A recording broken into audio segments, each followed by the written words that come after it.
नमस्कार। आज हम जिन नोट्स पर बात कर रहे हैं वो हैं कैप्सिकम एनम पर। और इनमें जो तस्वीर उभरते हैं वो काफी दिलचस्प है। हाँ बिल्कुल। इन नोट्स में ना शारीरिक और भावनात्मक लक्षण कुछ इस तरह मिले हुए हैं कि वो काफी अलग लगते हैं। और जैसा आपने कहा, इनको शायद दो फेज मतलब दो चरणों में देखना ठीक रहेगा। हाँ, ये सही रहेगा। तो चलिए इसी तरह से देखते हैं। सबसे पहले जो ध्यान जाता है वो है शारीरिक बनावट पर। जैसे अक्सर मोटापा दिखता है, थोड़ा थुलथुलापन, हाँ। और चेहरे पर खासकर नाक के आसपास एक तरह की लाली सी। और ये बात तो मुझे काफी चौंकाने वाली लगी कि वजन एक हफ्ते में 10 किलो तक बढ़ सकता है। ये तो हाँ, ये वाकई बहुत तेज है। और ये वजन बढ़ना और साथ ही अंदर से वो कमजोरी सी महसूस होना, हाँ। जैसे वाइटैलिटी कम हो, आसानी से थक जाना, ठंड सी लगती रहना, और दिमाग भी थोड़ा जैसे साफ नहीं रहता, कंफ्यूज्ड सा। ये सब लगता है पहले चरण का हिस्सा है। और यहाँ वो संवेदनशीलता, सेंसिटिविटी, वो एक बहुत बड़ा पॉइंट है। नोट्स में इसका जिक्र बार बार है। ये संवेदनशीलता ये किस तरह की है, क्योंकि ये बात काफी उभर कर आ रही है नोट्स में। ऐसा लगता है कि इंसान जैसे अपमान बहुत जल्दी महसूस कर लेता है। बिल्कुल। लेकिन शायद इसी वजह से अपनी इनसिक्योरिटी को छुपाने के लिए वो ज्यादा घुलने मिलने की, सोशल होने की कोशिश भी करता है। हाँ, आपने बिल्कुल सही पकड़ा। वो बाहरी तौर पर शायद मिलनसार दिखना चाहे, पर अंदर से बहुत ही संवेदनशील होता है। और इसी से जुड़ी एक और बहुत ही तीव्र भावना है नॉस्टैल्जिया, मतलब घर की याद। अच्छा। और ये कोई ऐसी वैसी याद नहीं है। ये इतनी तेज होती है कि नोट्स के हिसाब से इंसान को लगता है कि अगर वो घर वापस नहीं जा पाया तो शायद मर ही जाएगा। मतलब थोड़ी देर के लिए भी दूर होना बर्दाश्त नहीं होता। बाप रे, ये तो बहुत ही इंटेंस है। नोट्स में एक और चीज है, अपराध बोध, गिल्ट, और पुलिस का डर, भले ही कुछ गलत किया हो या ना किया हो। क्या ये भी उसी सेंसिटिविटी का हिस्सा है? ऐसा लगता तो है। ये सब शायद अंदर की उथल पुथल से जुड़ा है। और जब ये भावनाएं, ये इमोशंस बर्दाश्त से बाहर हो जाते हैं तो नोट्स बताते हैं कि व्यक्ति जैसे स्विच ऑफ कर लेता है, एकदम अंदर से बंद मतलब उदासीन नहीं, उदासीनता नहीं, ये इमोशनल नमनेस या खालीपन नहीं है। ये एक तरह का डिफेंस मैकेनिज्म है, बचाव का तरीका। और इसके ठीक नीचे एक जबरदस्त किस्म की चिंता, एंजाइटी, वो छिपी रहती है। अच्छा। दिमाग भले ही सुस्त लगे, पर अंदर ही अंदर कुछ करने की, कुछ हासिल करने की चिंता उसे खाए जाती है, भले ही वो उसे कर ना पाए। तो ये हुई पहली तस्वीर, थोड़ी उदास, चिंता वाली। लेकिन क्या ये हमेशा ऐसे ही रहता है?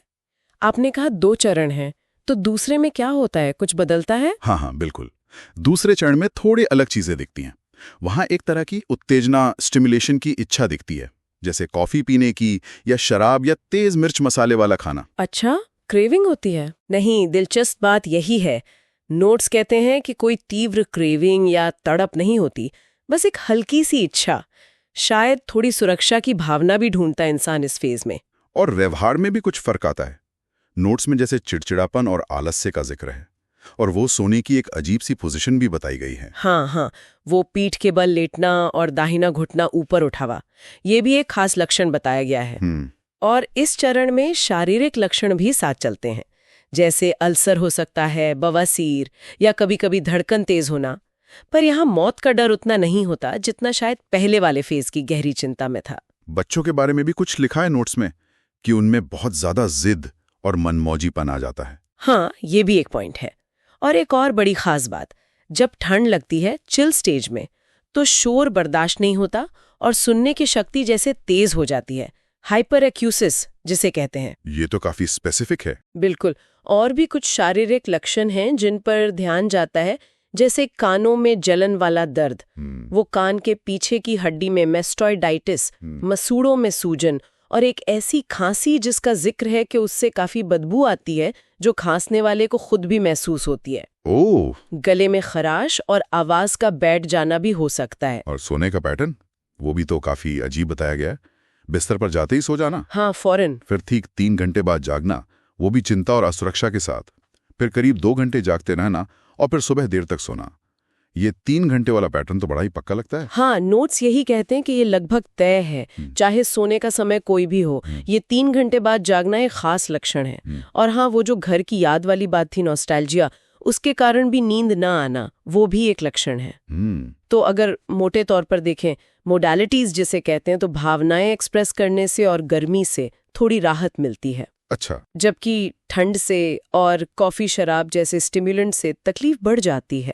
तो कुल मिला के ये कैप्सिकम एनम की एक काफी जटिल मल्टीलेयर्ड तस्वीर सामने आती है इन नोट्स से। शारीरिक लक्षण हैं, फिर वो घर की आ जा सी तीव्र भावनाएं और एक छिपी हुई चिंता जो शायद हमेशा नजर ना आए। हाँ, ये वाकई कई पहलुओं वाला चित्र है, और इसमें खास तौर पर वो 2 चरणों वाली बात, वो इमोशनल सेंसिटिविटी और कुछ बहुत ही खास शारीरिक लक्षण, जैसे वो 3 घंटे वाला नींद का पैटर्न या स्टिमुलेंट्स की वो हल्की सी इच्छा, ये सब इसे काफी अलग बनाते हैं। बिल्कुल। आखिर में एक सवाल सोचने के लिए छोड़ जाते हैं श्रोताओं के लिए। नोट्स में ये जो बात है कि व्यक्ति अपनी असुरक्षा को छुपाने के लिए सामाजिक बनने की कोशिश करता है, ये जो बाहरी बर्ताव और अंदर की भावनाओं का तनाव है, खासकर जब चिंता भी अंदर ही अंदर चल रही हो, ये इंसानी मन के बारे में क्या इशारा करता है? इस पर सोचा जा सकता है। सही कहा, ये एक दिलचस्प पहलू है विचार करने के लिए।